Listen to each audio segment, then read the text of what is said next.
یہ میں نے آپ کو پہلے بھی کہا ہے کہ قانون کی جو اپلیکیشن ہے وہ چوائس نہیں ہے. اگر اس ملک کو آپ نے آئین اور قانون کے مطابق چلانا ہے تو آپ کو سخت نوٹس لینے پڑیں گے. جی ارسلان عدنان ایک منٹ. عدنان ایک سیکنڈ. ارسلان صاحب آپ بات کریں.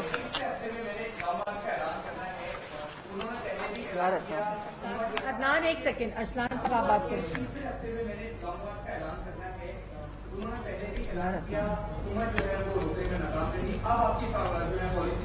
کیا حکومت روکنے میں ناکام رہی؟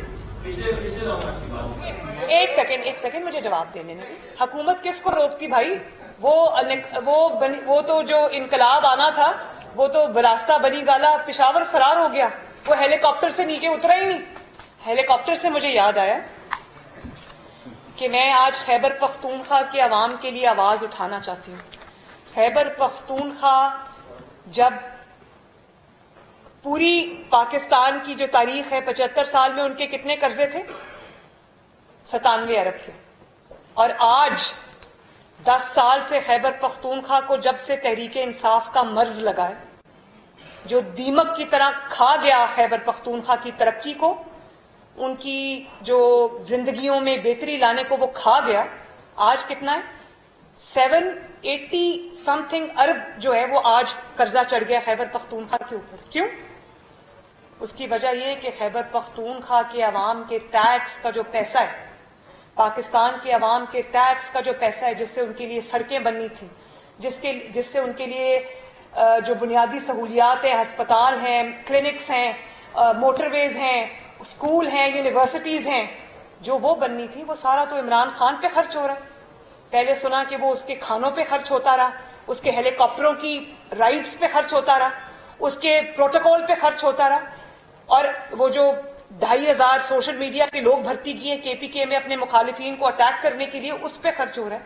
تو مجھے تو سمجھ نہیں آ رہی کہ یہ ملک کس طرف جا رہا ہے. خیبر پختونخوا کا حق سارا منی گالا میں جا رہا ہے. وہ اس طرح سے فلیس کر رہے ہیں خیبر پختونخوا کو کہ جیسے اب یہ خزانہ دوبارہ ہاتھ میں نہیں آئے گا، جتنا کھا سکتے ہو کھا لو. شکر ہے آپ نے مجھے وہ یاد دلا دیا. یہ میں آج بات کرنا چاہتی تھی. یہ خیبر پختونخوا کے عوام کا حق ہے. یہ ان کی سڑکیں، ان کے اسپتال ہیں، ان کے کلینکس ہیں، ان کے اسکولز ہیں، ان کے کالجز ہیں، ان کی موٹر ویز ہیں، ان کی ترقی ہے جو عمران خان کے پیٹ میں جا رہی ہے.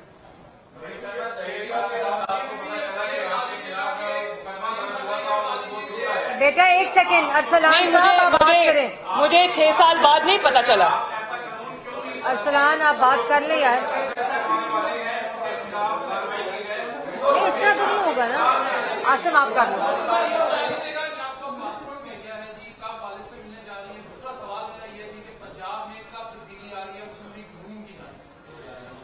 اچھا یہ بھی مجھے بات کرنی تھی. میں انشاءاللہ تعالی جلد جا رہی ہوں. پاسپورٹ مجھے آج مل گیا، اللہ تعالیٰ کا شکر ہے. میں 3 سال سے نواز شریف صاحب سے نہیں ملی.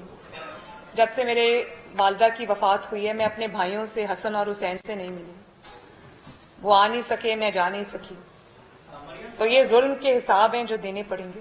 تو اب مجھے انتظار نہیں ہو رہا کہ میں کب جاؤں اور اپنے والد سے ملوں. اور میں نے پہلے بھی ایک بات بتائی تھی کہ مجھے کچھ عرصے سے میری ایک سرجری ڈیو ہے جو کہ پاکستان میں نہیں ہوتی کیونکہ وہ بہت ریئر ڈیزیز ہے. میں نے پاکستان میں بہت پتہ کیا، وہ سرجری وہاں نہیں ہوتی. تو وہ سرجری بھی مجھے کرانی ہے اور انشاءاللہ فائٹنگ فٹ ہو کے آؤں گی اور اس فتنے کا انشاءاللہ تعالیٰ کلا کما کریں گے اور مسلم لیگ نون کو فتح کی طرف لے کر جائیں گے انشاءاللہ تعالیٰ. پنجاب گورنمنٹ میں نے آپ کو پہلے کہا ہے عدالتی حکومت ہے، ایک نہ ایک دن ختم ہونا ہے انشاءاللہ، جلدی ہوگی. یہ بتائیے گا کہ عمران خان کا کوئی بھی نیریٹو ہو، جھوٹا ہو یا سچا ہو، وہ اتنی مہارت کے ساتھ ڈرل کرتا ہے کہ وہ عوام میں زیرائی رکھتی ہے، اسے آپ کا ڈاؤن بنتا ہے. لیکن آپ اور آپ کی جو دوسری لیڈرشپ ہے ان کا بیانیہ اتنا ہی اسٹرانگ ہو رہا تو ان سے وہ زیرائی نہیں ملتا. اس کی کیا وجہ ہے کہ یہ ہے کوئی کمیونیکیشن گیپ ہے لیڈرشپ کے درمیان اور آپ کے ووٹر کے درمیان، یا حکمت عملی کا فقدان ہے، یا کہ لوگ آپ پہ ٹرسٹ نہیں کرتے، جو اس طرح سے بلیو نہیں کرتے جیسے کہ اس کے بیانیے کو ایکسیپٹ کرتے ہیں. جو بیانیہ ہے اس کو، اس کی کامیابی کو ناپنے کا آپ کے پاس کیا میجر ہے؟ کیا آج جو فیصلے آ رہے ہیں وہ عمران خان کے بیانیے کے منہ پہ تھپڑ نہیں ہے؟ الیکشن ہے، 15 سیٹیں انہوں کیا آج جو میں نے آپ کو ایک سیکنڈ وہ ان کی اپنی سیٹیں تھی بھائی, اس میں سے بھی 5 ہم نے جیت لی انشاءاللہ تعالی. مجھے یہ بتائیں جو میں نے آج آپ کو 2 ویڈیوز دکھائی ہیں, ایک ان کی حکومت میں ہوتے ہوئے اور ایک حکومت کے بعد کی, کیا یہ ان کے بیانیے کے منہ پہ تھپڑ نہیں ہے؟ ہاں صرف ایک بات ہے, آج جو اسحاق ڈار صاحب واپس آئے کیا وہ ان کے بیانیے کے منہ پہ تھپڑ نہیں ہے؟ تو بات یہ ہے کہ ایک ضرور کریڈٹ میں ان کو دیتی ہوں, اور وہ یہ ہے کہ وہ بہت ڈٹائی کے ساتھ اور کسی بھی شرم کے بغیر جھوٹ بولتے ہیں. مسلم لیگ نون جھوٹ نہیں بولتی, لیکن مسلم لیگ نون ان کے جھوٹوں کو, یہ جو آج انہوں نے سائفر کا جھوٹ بولا اور اس کے بعد خود کا سائفر گم ہو گیا, بعد میں آڈیو آ گئی کہ اس کے ساتھ صرف کھیلنا ہے اور منٹس تبدیل کر دو, کیا یہ بیانیہ جو سازش کا گھڑا تھا اس کے منہ پہ تھپڑ نہیں؟ آپ کیسے کہتے ہیں وہ بیانیہ کامیاب ہو گیا؟ تھوڑی دیر کے لیے آپ تھوڑے لوگوں کو بے وقوف بنا سکتے ہیں, لیکن ہمیشہ کے لیے ہر کسی کو بے وقوف نہیں بنا سکتے. آج آپ کل ان کو کہہ رہے تھے کہ ان سے اچھا کوئی سپہ سالار نہیں ہے, اس فوج سے اچھی کوئی فوج نہیں ہے. آج آپ یہ کہہ رہے ہیں کہ یہ میر جعفر ہیں, میر صادق ہیں, نیوٹرلز ہیں. نیوٹرل کو آپ نے گالی بنا دیا, ان کو مارو, ان کو پکڑو, ان کو معاف نہیں کرنا. تو یہ بیانیوں کے منہ, مطلب وہ بیانیہ کس کا تھا؟ یہ ایک ہی شخص کے بیانیے ہیں. نواز شریف صاحب نے تو کبھی کسی کو میر جعفر نیوٹرل کو گالی نہیں بنایا.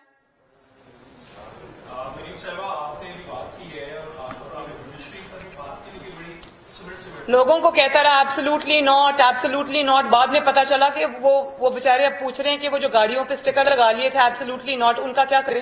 وہ اتارنے یا لگائے رکھیں؟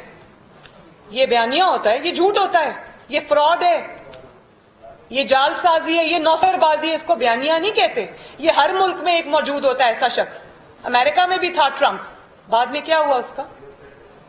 تو عمران خان کے جھوٹوں کی بھی ایک شیلف لائف ہے جو کہ اب پوری ہوتے نظر آتی ہے. لوگوں کو آپ کرپٹ کہتے رہے, اور عدالت کہہ رہی ہے جرم ہی نہیں ہوا, نواز شریف بے گناہ ہے, مریم نواز بے گناہ ہے. اور خود کیا ہوا؟ خود آپ سے ہیروں کی انگوٹھیاں پکڑی گئیں, 3 کیرٹ کی نہیں 5 کیرٹ کی چاہیے. فرسٹ لیڈی کو انگوٹھی دینی ہے تو 5 کیرٹ کی تو دو, 3 کیرٹ کی تو نہیں دینی نا. اور مجھے 3 کیرٹ کی 5 کیرٹ کی انگوٹھی دو, میں تمہیں ابھی عمران خان سے فائل پہ دستخط کرا کے دیتی ہوں. تو کہاں گیا وہ چوری کا, ڈاکے کا نیریٹو؟ تو جس طرح عمران کے جھوٹوں کی ایک شیلف لائف ہے, جس طرح وہ پوری ہونی ہے, تو انشاءاللہ تعالی عمران خان صاحب کی بھی شیلف لائف ہے جو پوری ہو چکی ہے.